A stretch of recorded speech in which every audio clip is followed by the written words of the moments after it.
Oh! Ginawa ko na! Ginawa ka na? Ginawa ko, diba? Isa pa! 5, 4, 3!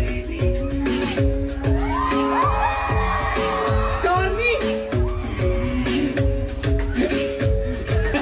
Nahila! Alam nyo, bihira ko lang kasi makasama to sa stage. Kaya na-miss ko talaga siyang kasama dahil parati na lang siyang busy. Parati siyang may ibang ginagawa. Kaya nga, buti nabigyan kami ng pagkakataon na makabakasyon kahit paano rito. Hindi po ako busy, nagsiselos lang siya kasi puro akong anak. Ganun ba talaga yun? Oo, kaya kayo. Kinakalimutan na ang mga asawa. Huwag kang mag-alala, paglaki ng anak ko, I'm all yours.